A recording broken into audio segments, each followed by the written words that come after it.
Do you remember this Athearn SD40-2 I got from a train show a few weeks ago? Allow me to refresh your memory on how it runs.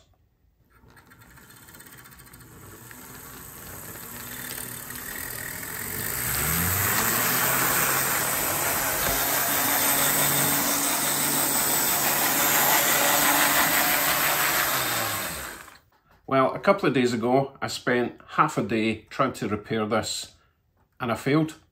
I basically deleted the whole video because I was so upset, shall we say. But now I finally got to the bottom of what was wrong with this. There was actually nothing wrong with it. 2 words: super gearing. They should maybe rename that, makes your loco run like utter crap gearing.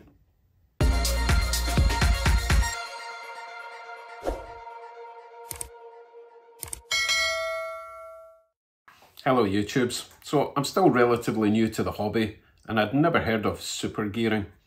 I was randomly looking through the box that this came in for, spare handrails and stuff. And I came across this unassuming little bag and it had some gears in it. And I was like, what is this? So I pulled out this little instruction sheet. It was much easier the last time I did this. Okay, I unfolded said little bag, papery thing, and it says super gearing for SD40-2, and it's got a diagram in the back.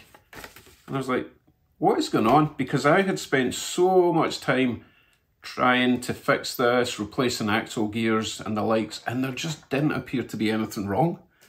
But then I found this and I was like, that'll explain it. I knew it had something to do with the gears, but I couldn't figure it out, and I'd never heard of super gearing. And hopefully I'll never hear of it again. So I'll give you a closer look. I'll give you a quick close-up of how we swap it back to the original gears. And hopefully it will run like it's supposed to. So all we should need for this unmodification, pair of tweezers, little flathead screwdriver, maybe some grease. Let's get into this. Remove our power strip. Remove the trucks. Now we're going to have to do this to both the trucks obviously, but there's something really weird that we have to do before we reinstall the trucks. I'll get to that later because it will make a lot of sense. Let's remove our truck, which is really easy on the Athearns. One truck down. Now, what we're going to do is we're going to split this open and we're going to replace some of the drive gears in the bogie itself. These are the ones that were in the bag. There was 6 of them. So there's 2 sets, 2 big ones and 2 of these ones. So this is already starting to explain why it was running quite so slow. I actually thought that it was possible that there was the wrong amount of teeth on the gears that are in it. But I also noticed, and I don't know if you can see in there, how the gear is sitting to this side. It's not sitting flush. And it's not sitting kind of in the middle. And when you compare it to that gear, it's half the width. And that was my first clue that there was something wrong with the gears. Right, let's get inside. So we've got a little clip there. Actually, it's best to go in at the side to release that clip and then get underneath that side to remove it. One at the other side, get in from there, release it, screwdriver in there, flip it away, and then there's one at the bottom. Now there is a much better way to get this off. If you can get access through this little gap, this screwdriver isn't quite thin enough, so I'm going to do it the horrible way of ramming a screwdriver down there. Don't do it this way, guys. It's not good for it, but it works for me. Well, it usually works for me.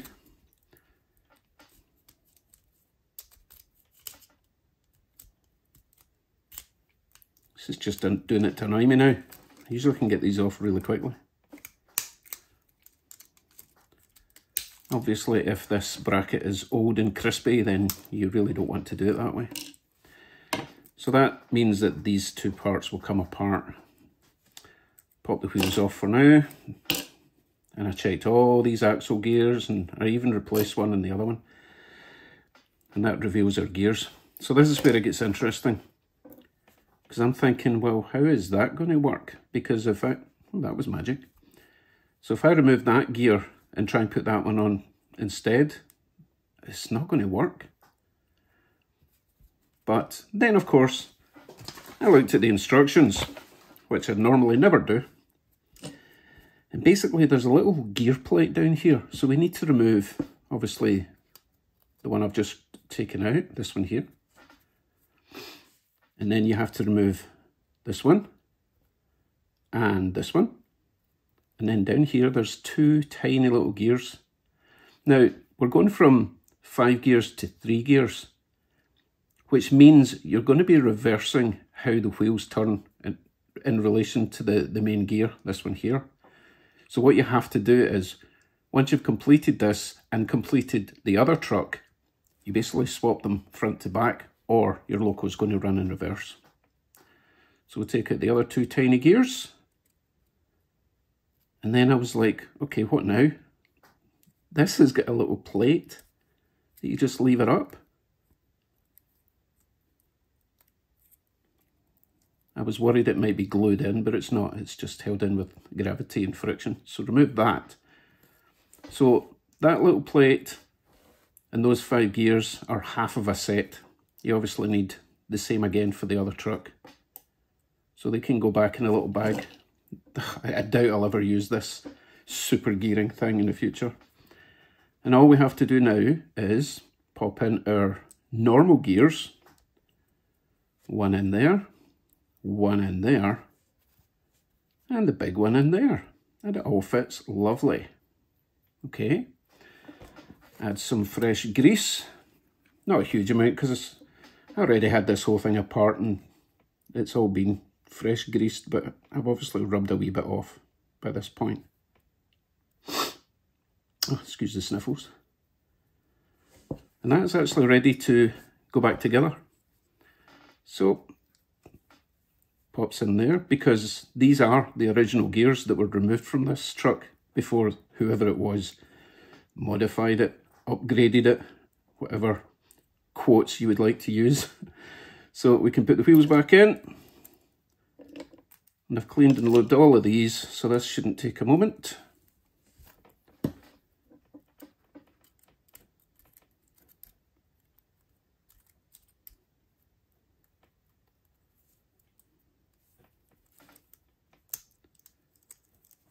Wheels are back in, get our bottom cover back on,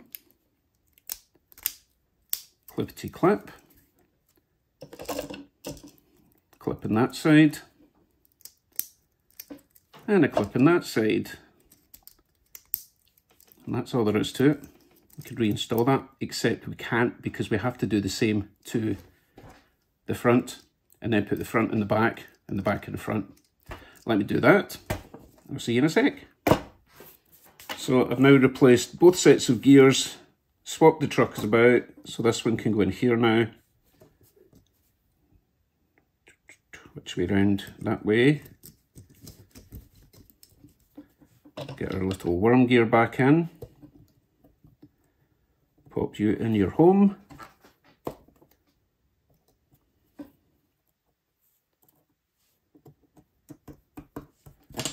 Flip over the top.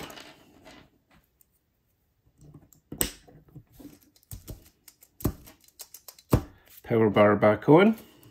Now I've noticed that this has to go a specific way or it fails one of the flywheels, so it has to go that way. That needs to go under. It's important that brass strip there for the light has to go underneath the front one, and then this bar goes underneath that one. Under there, clips there, under there, clips down. Everything making contact, no rubbing there. We can put our shell back on and we will be donezo. Hopefully. Let's get to the track. Oh, fingers crossed, fingers crossed. if I can get it on the track. Story of my life with these 6-axle Athearns. Okay, here we go, here we go.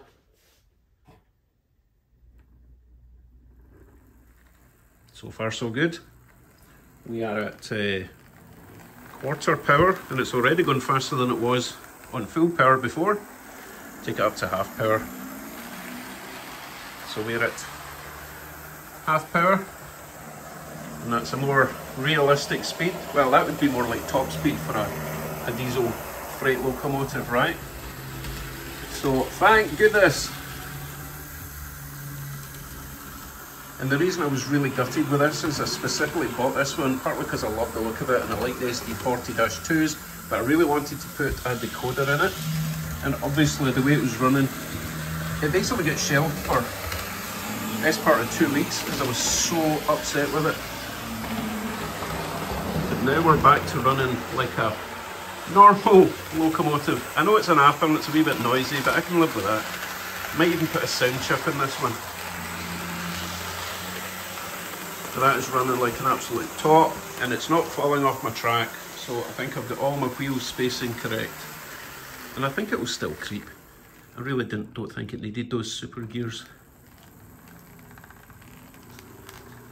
It's always a wee bit tricky at this part, going up a hill and round a corner, but I'm very happy with that. Awesome.